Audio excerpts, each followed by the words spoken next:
आईनी बेंच जिसकी हम गुज़रे दिनों से कार्रवाइयाँ देख रहे थे, इंटरेस्टिंग जो कमेंट्स थे, जो वहाँ रिमार्क्स थे, जो आपस में एक्सचेंज हो रहा था जज साहिबान का पीटीआई के वकला के साथ, उसका आज मंतकी अंजाम हुआ। और इस फैसले के हवाले से पहले ही सबका ख्याल था कि गोया ये फैसला ऐसे ही आएगा और ये नशिस्तें पीटीआई की तरफ जाती हुई नज़र नहीं आती, और वैसा ही हुआ। 7-3 के तनासुब से आज ये फैसला सामने आया और इसने ओवरटर्न किया है सुप्रीम कोर्ट के इससे पहले 12 जुलाई के फैसले को, और पेशावर हाई कोर्ट के उस फैसले को बरकरार रखा है जिसके तहत ये नशिस्तें तहरीके इंसाफ को नहीं दी जाएंगी। ये फैसला अनाउंस किया आज आईनी कोर्ट के सरबराह जस्टिस अमीनुद्दीन ने। कैसे, जरा आप भी सुनिए।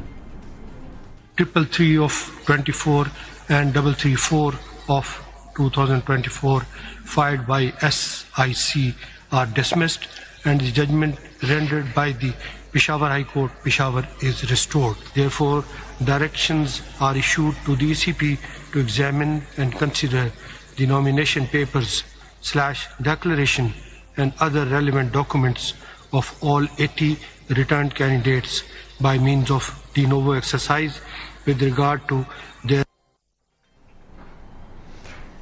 और जो शॉर्ट ऑर्डर आया है ये 4 सफ़ात पर मुश्तमिल है और इस फैसले में कहा क्या गया है क्विकली आपको बता देते हैं। सुप्रीम कोर्ट के आईनी बेंच ने 7-3 की अक्सरियत से पीटीआई को मखसूस नशिस्तें देने के फैसले के खिलाफ नजरसानी दरख्वास्तें मंजूर करके मखसूस नशिस्तों पर पेशावर हाई कोर्ट का फैसला बहाल कर दिया है। Justice Aminuddin, justice Musarrat Hilali, justice Naeem Akhtar Afghan, justice Shahid Bilal, justice Hashim Kakar, justice Aamir Farooq, justice Ali Baqar Najafi अक्सरियती जजेस में शामिल हैं। सुप्रीम कोर्ट के आईनी बेंच ने पाकिस्तान तहरीक इंसाफ को मखसूस नशिस्तों से महरूम करके 12 जुलाई 2024 का फैसला कलअदम करार दिया है।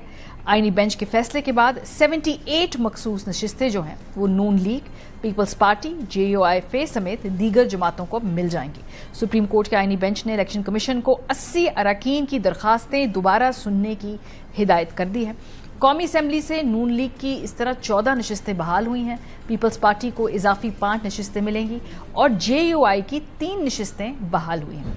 कौमी असम्बली और 3 सूबाई असम्बलियों में नून लीग को सबसे ज्यादा यानी कि 44 नशिस्तें मिलेंगी। पंजाब असम्बली से नून लीग की 23, पीपल्स पार्टी की 2 और काफ लीग और IPP की एक नशिस्त बहाल होगी। सो इस वक्त नंबर गेम क्या होगा इस फैसले के बाद, उसकी तरफ बढ़ते हैं और किस तरह से हुकूमत को इस वक्त न्यूमेरिकल स्ट्रेंथ मिल गई है। इसके बाद कानून साजी उनके लिए आसान है। इससे पहले वो स्ट्रगल कर रहे थे, कभी मौलाना फजल रहमान साहब के साथ बात करनी पड़ती थी, कभी बाकी जमातों को एंगेज करना पड़ता था। हुकूमती इत्तेहाद कदरे मजबूत और महफूज विकेट के ऊपर खड़ा है।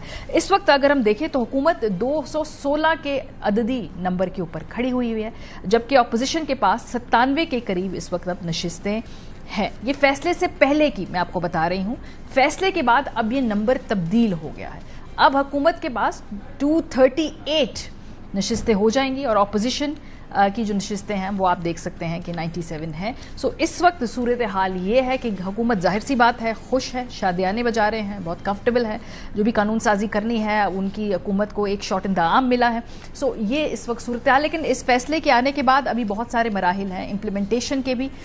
इसके अलावा जो इस फैसले के ऊपर कुछ तनकीदी जायजा लिया जा रहा है वो सवालात भी खड़े हैं। सो कोशिश करते हैं इसको समझने की और इसके इम्प्लीमेंटेशन और इससे जो जुड़े कानूनी सवालात हैं उनके जवाब हासिल करने के लिए।